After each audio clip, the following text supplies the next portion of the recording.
最初にオロスコさんに、ご質問したいんですけれども、今回日本での新作というのがあります。でそれは写真の部屋を通っていった最初のところに大きな車のシトロエンの作品があって、ラ・デースという作品があるんですが、そこの後ろにポンとこう一つどん兵衛のカップが置いてあるんですね。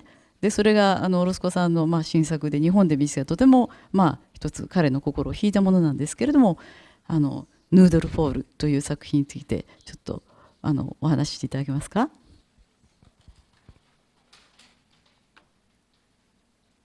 Hello. Is good? It'sますか？ Yeah, works. It's working? Aló, aló. Okay. はい。Buenas tardes, good night, hello. Thank you for having me here. Yes, well, when I arrived to Tokyo and I went to a supermarket. Second day I was here, I saw this noodle bowls in the supermarket, and they struck me a very strong image, almost like abstract for me, because I couldn't understand what they say, but I could see the logo and then the gold and the colors, and the whole thing looks to me very attractive, almost like an abstract painting in a way. Many times I start to work like this. I have just an encounter in reality with something that attracts my attention, and normally I let myself go and search for whatever it is that I feel curious about. I let my desire or my instinct guide me at the beginning when I have some kind of possible path or possible point or a kind of direction. Then I didn't buy it then because I didn't wanted to have noodles at that moment. I bought other things, but that thing kept staying in my mind, and then for a few days when I was installing here in the exhibition, I was thinking about this maybe as an option. We installed the whole exhibition, we have all the works, and then in the last day of exhibition, I just, before coming to the museum, I bought the noodles in the shop, in the regular family mart or convenience store, whatever it's called. And I have it in my bag, I came, and then when I arrived, I asked for hot water, and opened the lid, pour the water, and I eat the noodles. They were very good, actually.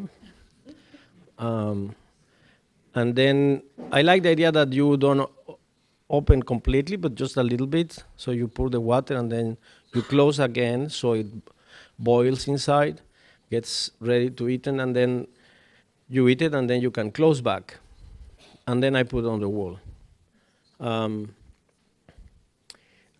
I normally don't explain my work right away, especially when it's new, because I don't fully understand why I do things sometimes.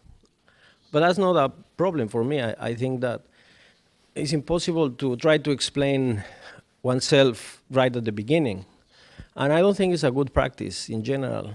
I think it's important to do things that they don't have any immediate explanation or reason. You have to do it.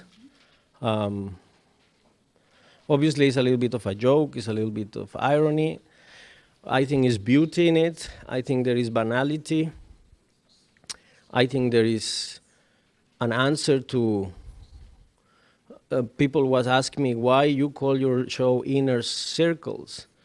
And I have to say that normally I don't like to put titles in my shows. But you asked me to have a title, right? The museum likes titles. So I came out really quickly with this idea of Inner Circles.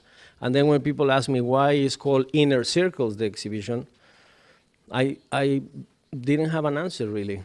But now I have an answer. It's exactly a metaphor for noodles in my stomach, inner circles, which is the same as noodles in your stomach.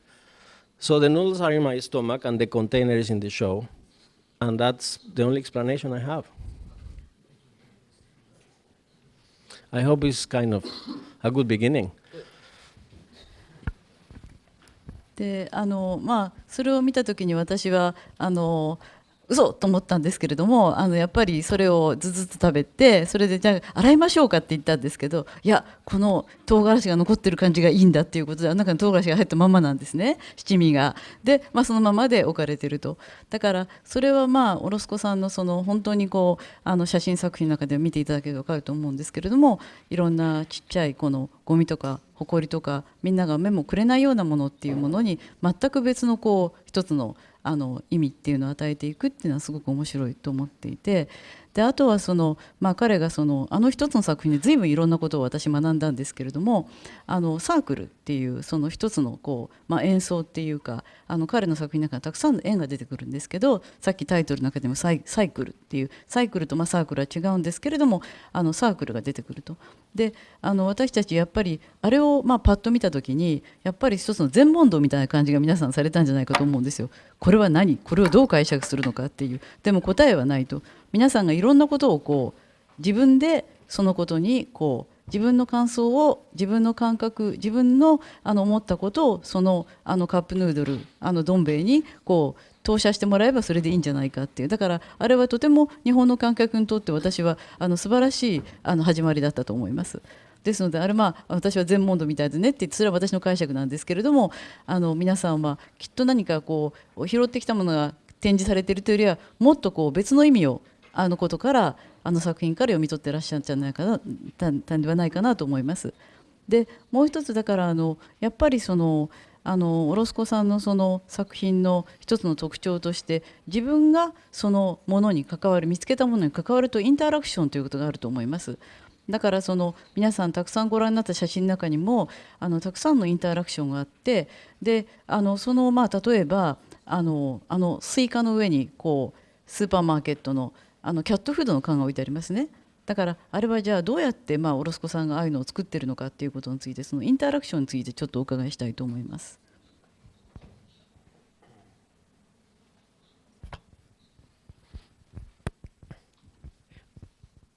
Well, I was thinking when you were talking about jumping from the noodle container to the photography and then the mentioning of the koan and everything, I just remember something that I like to talk sometimes, which is the word is focus. So it's interesting that in photography we have to focus. We have to focus, and that's a kind of point of attraction that we need to focus to have it clear and then take the photograph. And it's interesting also that the lens of the camera is round, and somehow in my photography always starts with this intention of focusing on something in a center point, in a vanishing point, in an object or in a moment of light that is a unity and is attracting my desire, my curiosity, and kind of photography is a way of consumption of reality and a way of interaction through light and visibility. And it's a possibility, and the camera helps us especially to focus on something, regardless if the photograph is good or bad, interesting or not. At least through the lens and through the round tunnel of vision, we can transport ourselves to a situation and focus on that. A lot of my work, I think, is about transportation and containers. A car, an elevator, canned food. The fruits are containers for transportation. And I like to work with fruits, with oranges, because they are also containers. A shoebox. A lot of my work has to do with this type of space in movement that contains some kind of meaning or food, which is similar in terms of language. You feed yourself with meanings, you interact with meanings and you are producing meaning in your everyday life. If we think we are all language and we behave like signs in reality. So the noodle soup bowl, or the shoebox, or the cats and watermelons, they are things you find in the market, in the shops, that contain products that you use for your body. And they just became a way of focusing through the lens of photography, or just through looking at them, into many things that they have to do with the void, the space around us, the context, or just a very moment of concentration and focusing on something. Many of my photos, they don't have really like a composition. Like, this is a photograph. At the same time, this is the shoebox that I show in Venice, but also I took this picture and I printed as photograph. And because it's like a container into a container. So the photography for me is a container, a way of transporting images and events of reality into the world. And the shoebox is also a container, obviously, and it's containing itself. Is that a second good answer? Thanks.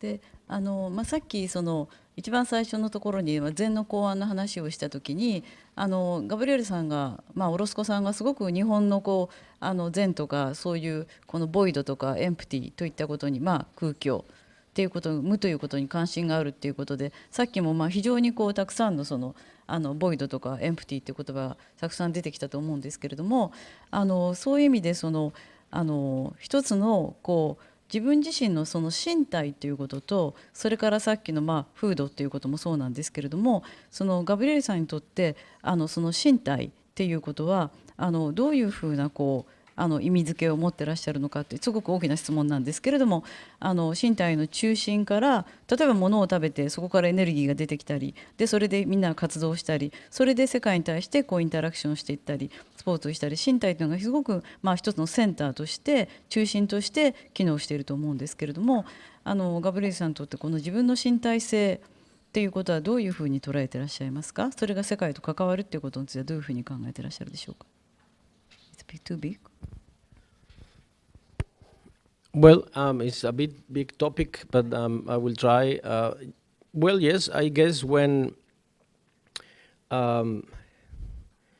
you start to focus on something else, something that is in front of you, and you want to interact with that, one of the main instruments you have to do that is your body. Obviously, you start with your body receiving some signals from reality, or your body in movement that encounters some things.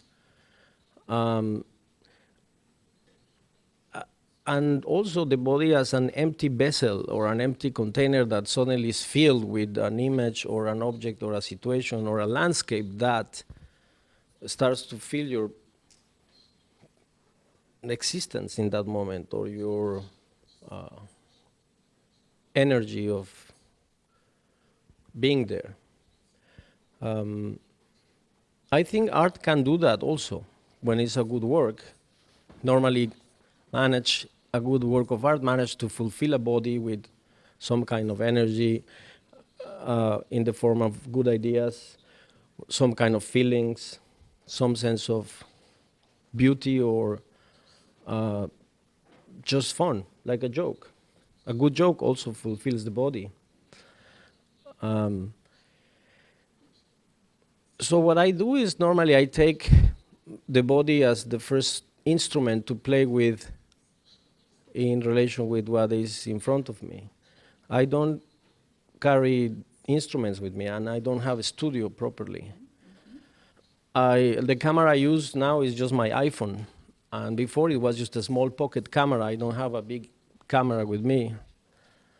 And all the variety of the materials I use is because I don't have a kind of factory with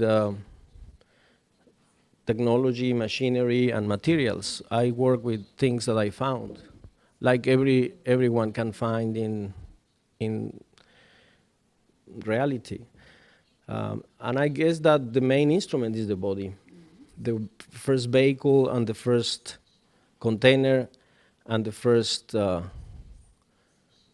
way of transporting and manipulating and intervening and transforming and receiving what is around me. So this piece, for example, you want me to talk about this? This one is in 91 in a market in Brazil. We arrived in the late afternoon when the outdoor market was closing and the tables were empty. And I found all these discarded oranges in the floor. They were broken and rotten a little bit, so they were discarded. They were not used for anything else. They were in the floor, in a corner. But the light was beautiful and the set was interesting, and I started to manipulate the oranges just to put one on each table. I was putting the oranges and then moving and taking photographs.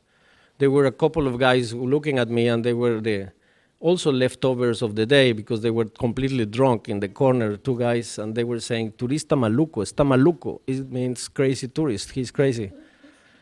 And that's why the title is Turista Maluco. So this was in a very small village in Brazil. So this is a good example of that kind of situation, that is a found situation that with the elements I found there, I generate this space. And remember, tables are containers, fruits are containers, and again, these are containers into containers in an empty situation that is full now with an action. But it's not about me or my body, it's more about the whole landscape. And that sometimes became one of the reasons to interact with the landscape, that you can generate a space that is bigger than just your body, is something more. But the scale of the body acting, transforming these very common objects, also give us a sense of our size, of our scale in the whole universe of Brazilian markets. じゃあ、次にちょっとツインタワーのニューヨークでされた撮られた写真があるので、ちょっと見ていただきましょう。でやはりご覧になっても分かるように、彼は何を持たずに歩いてます。だからそこにあるものを動かしてそれで使ってるんですね。だから何かこう多くものをいろいろ持って絶えず何かしてやろうと思ってるわけじゃなくて、その場で見つけてその場にあるものを動かして別の状況を作っていく、そういうやり方です。ではこの作品について話していただいていいですか。アイランド within on island。お手前にあるちょっと彼がこうそこら辺のものを集めて作ったものがあるんですけど、ちょっと見えますかね。ちょっともうちょっとここは暗いといいんですけど、無理ですか。ちょっと見えづらい。Yeah, maybe yeah, that's nice.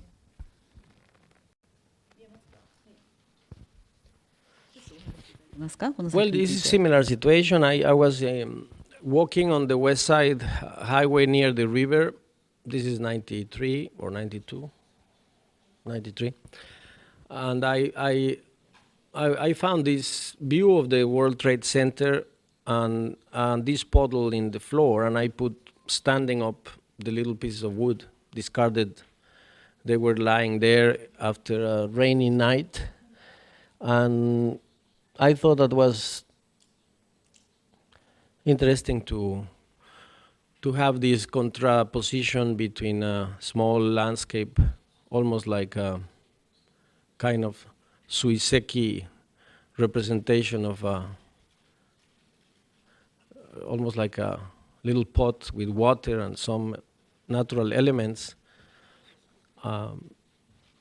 similar to the big landscape of the important World Trade Center building before it was destroyed. But I call it in island into an island again, like I guess talking about fragility or isolation and all the meanings that can have this type of small interventions in complex environments and landscapes. So it's not just about nature, it's about social interaction with public life and architecture and society. And I think that it has many references to other things, but it's just the same. I just found it like that. I just move it a little bit. だから皆さんこれでこう行ったこともないブラジルの小さな町の市場の感じとか、例えばこういうツインタワーを見えるこういうニューヨークの場所とかがすごく生き生きと皆さんのいわゆるこのローカルのスペシフィックな特別な場所の雰囲気がすごく伝わってくると思います。だから本当にこんなちっちゃい関わりなんですけれども、非常にそのスペシフィックなものからものすごくこうユニバーサルなものを引きつけていくオロスコさんのこう力っていうのを皆さん感じ取っていただくことができると思います。でもう一つはやはりモーション、動きを見せるということがとても彼の中の表現の中の言葉として重要なことが一つあると思います。つまりこれですね、これも一つ水のところにアクションを起こされたんでしょうか。石を投げたとかなんか何したの？はい。これ。Yeah, no, I see. はい、I can see it. 屋上ですね、屋上。はい。It's gonna be very long. This conversation, the one by one. No? No, it's good. Well, I throw a stone from one roof to another roof. Sometimes you find something that is already kind of marvelous, at least for me, like to have this kind of roof full of water in an abandoned building, static as a mirror, reflecting the clouds and the sky. And you can just take the picture of that, but also you kind of feel the necessity to disturb a little bit and do something that connects to you being there and moving something, or just a kind of echo, physical echo of your presence in relation with something. So I decided to take some pebbles I was in the other roof and just throw it to the other building and take a picture. That's why it's called From Roof to Roof. 私はやっぱりこれを見るとすごく有名な俳句の古池や河津飛び込む水の音っていうのを思い出すんですけれども、こういうちょっとしたアクションとそれから世界観っていうことはとてもなんか俳句の世界に近いものがあるのではないかと思ったりします。では次の車の対策でのラデースのイメージを出してもらっていいですか。この作品はオロスコさんの代表作の一つとも言えるんですけれども、皆さんがよくご存知のフランスのシトロエン、この車で、これは通常4人で乗れる車なんですけれども、これを半分に割ってで本当に一人乗りにしてしまったという、このとても大胆な皆さんが日常親しんでいる道を走っている車がこういうふうに変貌してしまったことで、この車についてたくさんのオロスコさんの一つのストーリーとか考えがあると思うんですけれども、先ほどのみんなの行為ですね、そのオブジェクトに対する一つの人間の身体の関わりということも含めてお話しいただけますでしょうか。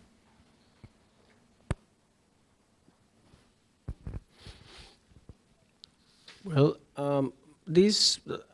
I was very attracted by the design of this car because it's very organic, very futuristic, very avant-garde for the time, full of mythology, also very close to French and European culture in the sense of modernity, progress, and technology. And when I did this in '93, there were still a few in the street in Paris. I think now that very hardly you see them. I don't know how common is this car today. I don't know for younger generations if they will relate the same to the car, but I knew that will happen. Is in a way a very exotic car today, as much as it was in its time. In a way, it was very exotic for, at least for many Americans, for example. That it was not a car that was common to see in the United States. But for me, it was when I was in Paris and I was doing this exhibition in '93. It was the thing that got my attention and somehow got my interest in trying to modify this car, cutting two parallel lines, 32 centimeters from the center, so 64 centimeters parallel, and then removing all the center, which includes the motor, obviously, so there is no motor anymore, and then reassembled together, having just one seat in the front and one seat in the back, and just having this very thin space, invisible but evident, that transformed the memory of the object itself, but at the same time brings out the shapes and the dynamic and the expression of speed, perspective, design and dynamics of the object. So it's a gesture that it was kind of, in a way, complicated to make, but we all work in cars, is normal. We modify cars, is normal. We customized our cars sometimes to make them more lower or change colors or something. So I did this one like everybody could do, I think. And then became again another container in time, space, another vehicle of historical meaning, maybe, and imploding on its own, reveals itself again. Is not that became something else. It's still a car. This is still La DS, but it's just more evident in other aspects. And I think that's also some method of my work I try to use. So things are still what they are. It's not that things become something else, but they are just clearer or dynamized or recycled or put to function using the properties inherent to every object, but functioning in a slightly different way in reality. ですのでオロスコさんは小さい頃車が大好きでF1 のレーサーになりたかったっていうことなんですけれども、やっぱりいろんな車がみんな F1 みたいだといいなと思ってたというビジョンもすごく長いこと持ってらして、それがこういう一つの作品として結実したというすごく長い間の一つの潜在的ないろいろな願望とか想像力っていうのも非常に作品と結びついているのかなと思いました。であとはやっぱりこの車っていうのは皆さんご覧になって、フューチャリスティックですごく流線的で美しいってこともあるんですけど、やっぱり彫刻っていうというよりは一つのプロトタイプ、つまりこういうデザインを作ってみました、新しい形を作ってみました、皆さんこれを使ってみたらどんな感じに皆さんこの車を使ったりとか行動したりとか運転したりするんでしょうっていう、そういう使ってみてそれでちょっと試してほしいっていうような、そういう働きかけがこの作品からはとても私は感じられます。そういう意味でも見る人の非常に身体的な記憶とか、あるいは日常車に乗ってらっしゃる方たちのいろんな想像力に働きかける作品かなと思いました。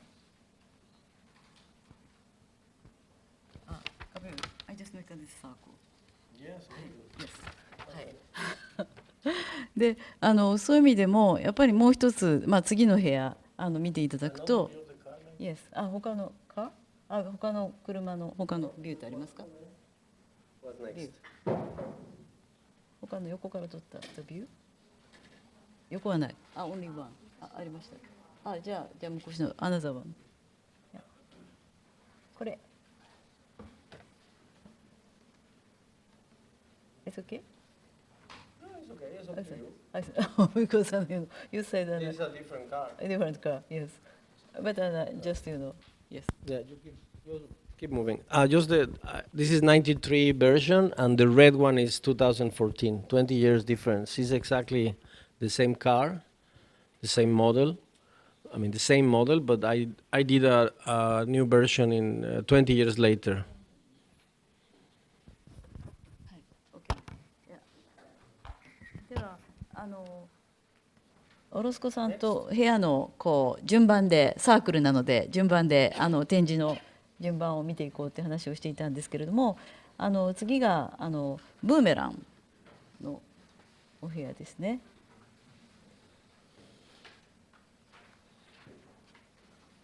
はい、でこれもものすごくそのオロスコさんの自由な作品の発想の仕方というのを表していると思うんですけれども、ブーメラン、彼はブーメラン、息子さんのシモン君とやるブーメランするのが大好きで、ブーメランっていうのは絶えず戻ってくる、だから絶えずサークルという形で戻ってくる循環するものでもあるんですけれども、それを作っている時にその残ってるその切った残りっていうのがすごく面白いので、それをくっつけながらいろんな形を作ってみたっていう、これもとても即興的な面白さがあって造形的に楽しい作品なんですけど、ブーメランについてお話しいただけますか、この作品について。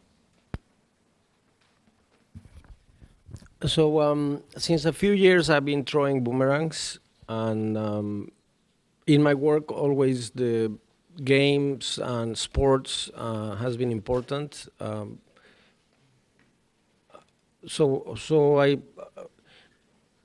I just start to throw boomerangs for sport, not trying to make a work of art or anything like that, just as a sport. But at some point I started to make my own boomerangs, and when I was cutting the wood and sanding the wood and making a shape, I was attracted by the leftovers in between the boomerangs, so the spaces of residues in between the boomerangs.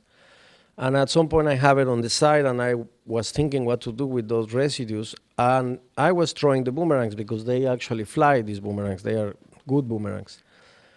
Then I have a show coming in New York at Marian Goodman, and I have to kind of came out with some major piece, and the deadline was approaching, and I was throwing my boomerangs, and I didn't know what to do with the residues.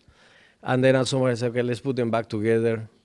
So the residue, the positive and the negative, the sanding and organized shape, organic shape with the more chaotic residue of a form that was not meant to be artistic or anything like that, but just a residue. So then we have, maybe we have others, no? Or we were on stage with the same image. And then you have different shapes of old residues. And in the installation of the room, I decided to make one piece with several boomerangs. So when you are in the room, you can have a feeling of the boomerang flying around the space, which is something similar to that. So somehow when you throw it, the spectator, it becomes you. You throw it, but then you become the spectator. You see it flying and somehow goes around and then comes back to you. And that is another circular process, circular in the sense of the object on its own that is rotating and orbiting around, but also the making and starting a work and then ending at the beginning, as much as the spectator became the continuation of the work. Every time a work is presented, somehow the spectator becomes the center of gravity of the work, and the meaning of the possible space and work is activated by the spectator. Is this the only photo we have of this? It's okay, let's keep going.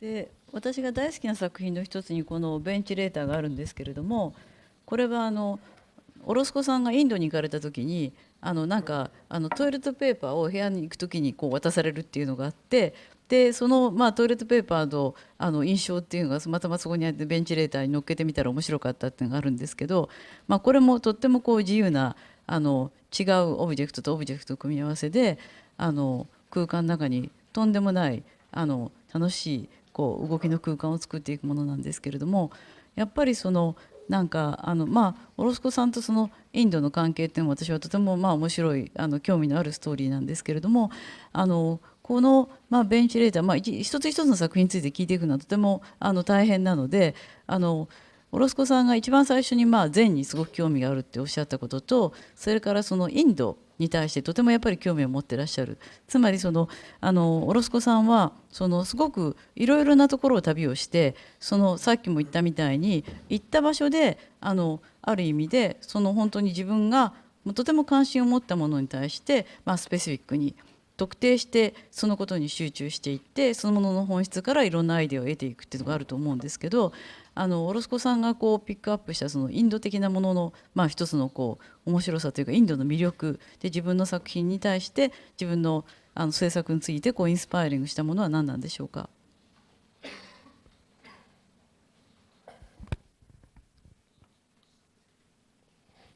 Well, I think many things. I have been in India several times, and I think in Japan too, and both had been important in some of my appreciation of senses of cycles and uses of time, ideas of sculpture and connection with time and the landscape. So I think it's quite vast. But obviously, I don't claim and I don't like to talk, even in the work, in high terms about Zen or about tantric art or Indian art. Or I try to really just put down to earth things and make it a bit more basic and real, and not so religious or mystical, because I am not religious at all. In fact, one of the things I like about Zen is that it's a little bit against Buddhism. It's kind of a strange branch that is a little bit more rebel and eccentric, that questions even Buddhism in a way. So every institutionalization of a kind of Hinduism or Buddhism or something is not something I feel close to. I like philosophy, I like science, mathematics, geometry, I like mechanics, I like sports, and I like games, and I try to act trying to a little bit make jokes out of all of them, because they are useful, but I am not a scientist, and I am not a preacher, and I am not a philosopher. But yes, I am a tourist sometimes, and I am traveling, and they give me a toilet paper, and I have a ventilator, and I turn the ventilator, and I thought about putting the toilet paper on the ventilator, and I was flying around. So at the end, the whole room of the very cheap hotel we were staying in, Varanasi or something like that in India, was full of toilet paper around, flying. And I thought it was nice to reproduce something like that in a work, so I just got a cheap ventilator and put the 3 toilet papers. I guess I think ventilators are amazing in general. I think if we think about it, they are great companionship. They became important part in the life of a room.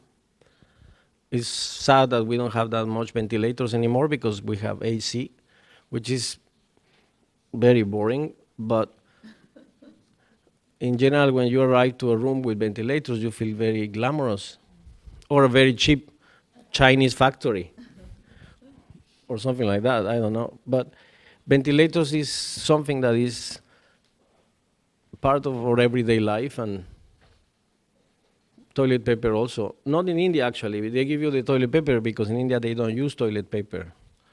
So that's why when every time they see a tourist, they give you a toilet paper, because they know that we use toilet paper. But we don't need to keep talking about toilet paper. But it's very important to specificity, yeah, what we found. Anyway, so, じゃあ、私がとても興味を持っていて、今回ハイライトの一つであるサムライトリーのペインティング絵画ですね。で、オロスコさんはやっぱり彫刻っていうイメージがすごく強いんですけれども、このサムライツリーっていうのは、こういうちょっと幾何学的な一つのルールに従って、どんどんこの円形を拡張していって一つのルールがあるペインティングなんですけれども、皆さんやっぱりご覧になってなぜ侍なのかっていうことをとても関心を持たれると思います。それにはロスコさんのとてもシンプルな説明があったんですけれども、やっぱり絵画っていうのはいろんなことを細かいことを一つの画面の中で決めていかなくてすごく面倒くさいので、自分としてはシンプルなシステムを使って、ある意味で非常に多様性のあるものをどんどん作っていきたいって、お考えになったオロスコさんのペインティングについての一つの考え方がこれに表されています。じゃあその侍、なぜ侍なのかについてお話しいただけますか。Well, because it's kind of stupid to call a painting a samurai. I mean, it's kind of call it like a kung fu fighter or Aztec empire. I think it's very hard to name abstract paintings. Many people will think that it's a mistake to put a title to an abstract painting. If we see the tradition of abstraction in the 20th century, normally to title abstract paintings has been an issue, has been difficult. We have a composition 1, composition 2, composition 3, composition 4, 1,000 times in Piet Mondrian abstraction, and then we have cosmic names with Rodchenko, and then we have the Dadaist with some kind of blah, blah, blah, nonsense titles, which are my favorites. Then we have red painting 1, red painting 2, red painting 3. I mean, titles are amazing in a painting because abstraction is trying to make a phenomenological presence out of non-representational application of pigment, oil, and dust into a fabric.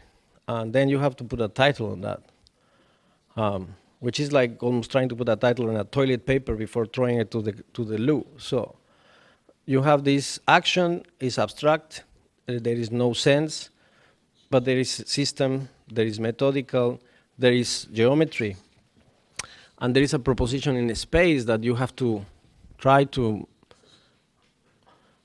represent or express. So in my case, I decided to play with some kind of personal geometry using circles, axles, 4 colors, and then establish some rules of developing these structures based on the 9 inches that jumps 1 and 2 or 2 and 1. If you play chess, you know this move is different. It's not bidimensional, it's tridimensional. That's why I like it, because it's kind of in between the squares. You are jumping, you can jump pieces. You don't have this in Go, you don't have this in Chinese checkers. In fact, you don't have it in language in general. It's very hard to have a tridimensional proposition out of a movement that is so eccentric like that. Then I was reading samurai literature, and I like this idea that when you take one decision, you cannot change it. But before you take that decision, you have to think a lot in all the possible options and discern all your possibilities. And the moment you take a decision of action, you have to follow it. And you cannot change your mind in the middle, because then you are dead. So when I started to do the drawings for these paintings, I was taking my small decisions, where to go, how to put the circle. I put my rules. I limit myself as much as possible. I was thinking in a tree, how it grows, center of gravity, general central axle, branching, the leaves, the structure of a tree, which has been very important in abstract painting also, since Mondrian, of course. But in general, the tree is a very important part of nature for every artist that likes to think in some kind of geometrical structure and nature. So I think out of absurdity, I just thinking in this samurai legendary image of a samurai taking a decision just to start something and try to finish it alive. The painter also, every time you embark in making a painting or a drawing, you have to take. I like the idea. It's just one decision, because there are so many stupid decisions in painting that it's very boring to do painting. So I said, well, let's take just one decision and then make many paintings with one decision. And I like 3, so they said, okay, 3. Then some write 3. But it's a kind of absurd title. It's kind of romantic also, but I didn't want to call them something very mechanical, like composition 1, 2, and 3, or something like that. So it's almost like a kind of a alias of not a title, but it's an alias, you know. That's the only explanation I can give. But just to finish, if you think every painting I do starts from the center. I always paint in squares. So there is no direction in the field. It's just a square, as much as a circle. Then starts in the center. From the center, I have a circle. The circle has axles, horizontal and vertical. The next circle is half size of the first circle. The third circle is the double of the first one. The fourth circle is half of that one. The next one is double of the third one. And then starts to grow until it reaches the limit of the border of the square, and then you finish. And because you have the axles and it's going in different directions, the circles are divided in 4 or in 2. So we have 4 colors, and the display of the color is based on the knight in chess, so moves 1 and 2 or 2 and 1, so it jumps. And in the moment that you set the colors in the center and you have 4 colors in position, the rest of the display of color is resolved, because you need to follow the rules and make the color jump as the knight in chess will jump. And then the whole composition is kind of pre-established. And then the background is the opposite color of the circle in the center, is the opposite on the angle corner of the center.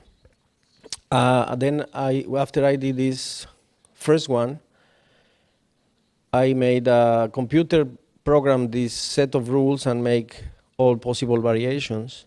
And we came with 677, I think, I don't remember, 672, I don't know. And they are in catalog in the computer, so we keep doing these paintings, but it's always the same, into the same series of a game, kind of. So it's a kind of board game also. で私がこの一度武士道っていう、だから一度決めたらそれを絶対貫き通すということで、いわゆる武士に二言はないっていう、ペインティングだと思っていただければと思います。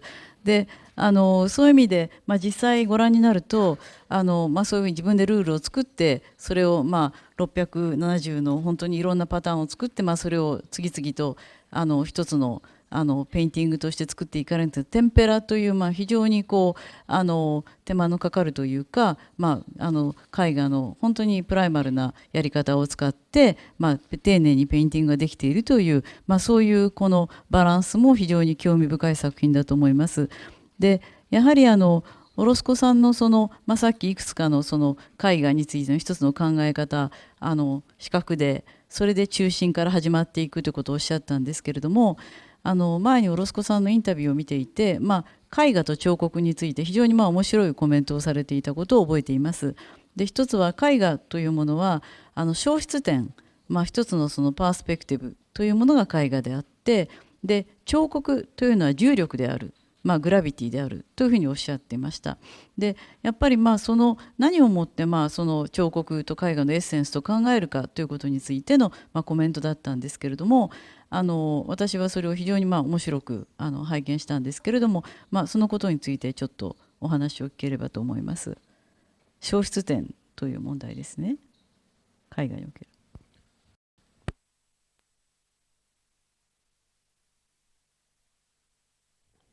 Well, yes. I guess out of very academic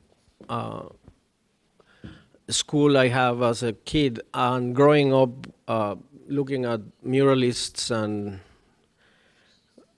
classic traditional painting and drawing, I always got some kind of fascination with the idea of the vanishing point and perspective and golden rules about composition and perception in the classic Renaissance field of composition, etc. On the other hand, I was more attracted personally with pre-Renaissance painting, like medieval icons, very flat and more basic, but somehow for me more expressive and also more direct in the rational geometrization of the field and of the kind of level of abstraction that somehow with Renaissance painting starts to be very mimetic and figurative, trying to imitate the behavior of light and volume. Then when we start to work in sculpture at the end of the 20th century and to think in terms of images or paintings and light and stuff, the idea of vanishing point is kind of irrelevant. It's not so important anymore, and especially in Japan. I mean, you have never worked with vanishing point in the same way, so it's not even something important in Japan or in India. But you know that in Western European and etc. was an important discovery. On the other hand, gravity is important, obviously, for everybody else in this planet. If not, we will be just floating around the world. So gravity, the sense of the idea of gravity is important when you are trying to do a freestanding object called sculpture, when you are trying to put together a kind of structure, a building, or making a decent table or a chair, you need to think about gravity. How this is important or not is relative. It's another kind of game that you can get engaged or not. But for me it's important, as much as geometry is still important. And in a lot of my work, and that's why I start to do this type of paintings, because the drawings I was doing were like this. I never make drawings related to the car or the bicycles or the photographs. I was always doing abstract drawings in my notebooks. And I realized that I was interested in some kind of geometric laws and sense of gravity and perspective. So I came with this idea also as a kind of game that every painting has to have a vanishing point somehow, which is in the center of the painting, and then a gravity point, which is the axle that is in the center going down. So in the center of the square is the beginning that makes a kind of vanishing point from which you start to construct the object, the geometrical object in the painting. At the same time, you have the axle, central axle, that kind of has a weight that somehow holds the tree or the structure in the painting. That's a kind of proposition that is in the painting. Obviously, it's a conceptual proposition. It's virtual because the painting is hanging on the wall, so you don't need gravity. Well, but it's an image that represents both. It's trying to. やっぱりここにはアーティストの方もいらっしゃると思うんですけれども、やっぱりその物事をオロスコさんが自分が絵画を見てきたこう彫刻を見た経験をどういうふうに新しいそのコンセプチュアルとリズムとして生かしていって新しいアイデアにしていかれるのかで、それがこの作品の中にこういう形で現れてきているかっていうプロセスは本当に刺激的なお話ではないかと思います。それでではちょっと時間もあれなので次の作品に行きたいと思いますけれども、次はやっぱりこれはペインティングの一つのバリエーションなんですけれどもドローイングでコプレガドスという作品があります。でこれは非常に面白くて裏も見れるようになっているものなんですけれどもオロスコさんのその一つのこう自分自身のこれは長い時間をかけて2年間ぐらいこう折ったこのなんかそのドローイングのこの紙をみたいな折り目が皆さんご覧になれると思うんですけれども、大きさに折りたたんでずっと持って歩いてらしたんですね。で行った先のいろんな場所で少しずつ書き足していったりとか、ちっちゃい写真が貼ってあったの皆さんご覧になったと思うんですけれども、そこに何かこう練りゴムみたいなものでハエがいっぱいブチブチついてた写真もご覧になった方もいらっしゃるかと思いますけれども、そういう彼のその時間の経過とこの自分の身体で抱えて一緒に動いていったこのドローイングだから、これもこう逆に言うとそのオロスコさんのその自分の身体移動、そしていろんなものとインタラクトする、そしてそれをドローイングにしていくということと非常に総合的な作品として見ることができるのではないかと思います。はい。で、ガブリエル。Thank you. はい、終わり。I'm gonna. We can get over then the rest of the works Yes, because yeah. they will connect. So Hi, the okay. corplegados Hi, are yeah. drawings on Japanese paper. They are more or less my height, and they are folded, so I could carry with them in my luggage when I was traveling for 2 years with my retrospective shows in New York and Paris, etc. So I needed a kind of work that I could take with me, and that was a kind of. I decided to make a kind of map that unfolds and unfolds, and I was drawing in several moments during 2 years' time. So that's why they are a bit chaotic. They have layers and layers, but they became a kind of a mapping of just things. They were not explaining anything or trajectories or anything like that, but they became like bodies on its own. That's why it's called corplegados. It means folding bodies in a way. I decided to show also the back, because when I was folding and unfolding, it's like a map. You could see the back and the front. There is not front or back really, but you have this double sense of the paper. So the paper is a kind of envelope. It's also transportation kind of envelope of these small actions accumulating over time. So that is a series of works I show in 2009 in New York. And then maybe we can go to the stones, which are in the same room. And the stones are also another work I did a few years later. But they are also connected with this idea of time and erosion. It's important to me, the idea of time and erosion, meaning the objects that are circulating in the world and are getting eroded is obviously a very important tradition in Japan. The suiseki, the scholar rocks, is very important. We don't have that tradition in Mexico. But nevertheless, we have very beautiful stones. And in the rivers, in fact, in America, they call it Mexican pebbles when they use these round boulders in architectural landscaping. Well, I decided to get some of them and carve them, trying to make a kind of retrospective drawing of the possible trajectory of the body of the stone in a possible future, as if drops of water or concentrations of currents and collapsing stones were shaping new shapes in the stone. Also, a kind of taking the skin out, as things you do in a fruit also when you peel it out. So you have the skin of the stone permeated by all the weather and the dust, and then you have the inside of the stone with the real color of the inside.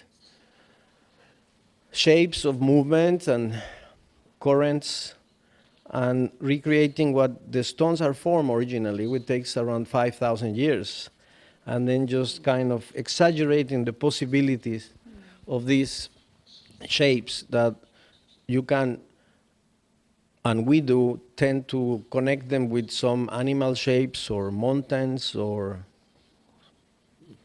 gods and things like that. But they are just shapes out of nature. So I did an exhibition out of these stones, and we have a selection in this exhibition. The same with the graphites. Maybe we can show the graphites in the same room. It's starting from black lead graphite. and then scratching it, almost like doing etching, and then taking out the color. So in a way, it's carving into the gesso surface covered with blackness of graphite, and then taking out the, almost is a kind of similar practice. It's just that this is bidimensional, more like etching, but it's also a kind of carving on the surface of the graphite, which is lead and mineral. Then we have a big painting, which is started as a samurai tree, and then I just break all my rules of samurai tree, samurai serious tree, and I make it a messy samurai tree, just deconstructing all the shapes and playing with background and foreground and objects, so it becomes this kind of a big mess, falling leaves, I guess, or something like that.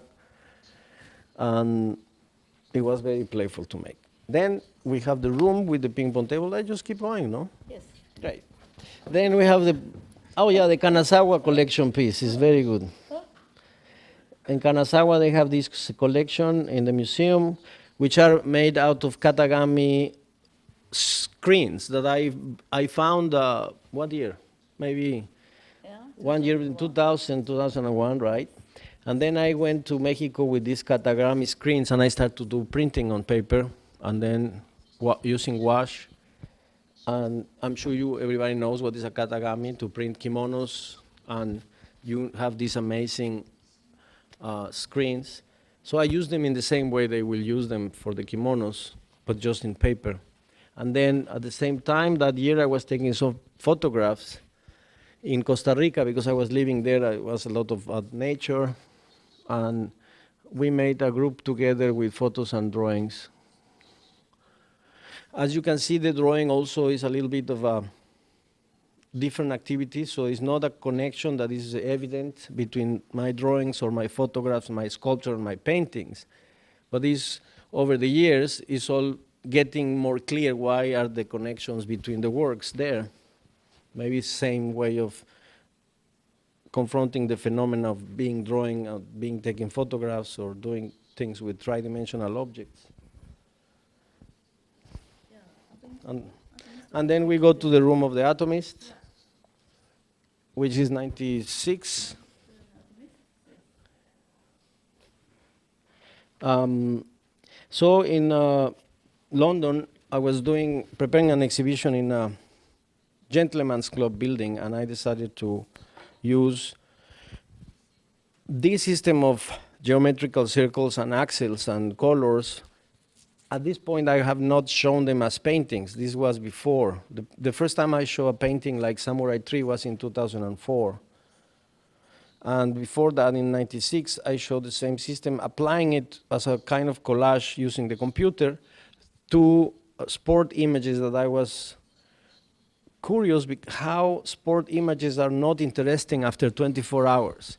So normally, unless it's the final of the World Cup and it's your country who won, there is no interest in sport photographs. You see one in the newspaper or something, and after it's not very interesting, and they are amazing. But so I was thinking maybe we need to recycle them using taking the dots of the print, which is based on dots, like a classic newspaper print, and the atom of that dot, blowing it up and putting it in the front, and concealing and revealing the photo in a different way.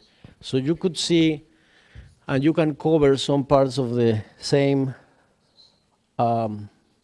image. Maybe we can turn down the light a bit, dim down a little bit.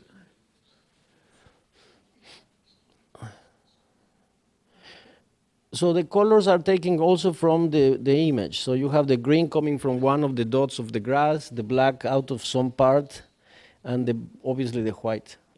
And then that's why mimeticize a little bit with the photograph. So color is a kind of camouflage, but it's geometrical and it's on top of the image. So integrates the movement of the picture, also integrates the dots of the photograph. It's static, but because both are static and they're overlapping, they start to generate a different kind of movement. So that's a way of recycling the movement and generating a different dynamic with the hope that they will be interesting over time. And I did a series for that year, and we are showing that with the ping pong table. Is the last work in the show? Yes. And the ping pong table is a series of work I did with a billiard table with a hanging ball. It's a carom ball or French billiards, and one ball is hanging. Then I have a chessboard with just knights. And then I have this ping pong table, which is a multiplication of the regular ping pong table. In the moment that is double and is 4 fields, there is a void in the center. So the people always ask me, why is like that? Why you don't have a net? The thing is that if you have a net, you will have to make a cross or an X, and you will never reach the very center point of that X. It will be impossible. So it will be very boring game because you can just touch it a little bit like that and will be always there. Whoever serves is going to win all the points. So the idea is that the moment you modify a space or a regular common sport that we know how to play somehow, you have to, I tried that it works again in a different way.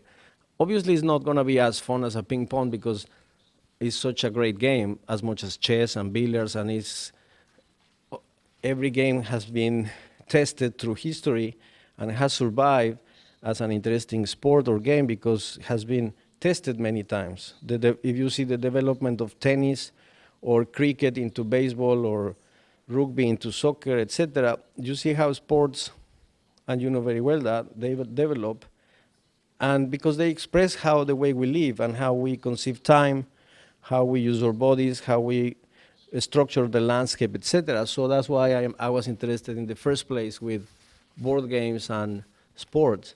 So in this case, the pond is in the center. It's possible to play. It's a little bit more floaty, like in the floating world. It's a little bit the pond of the beginning of something.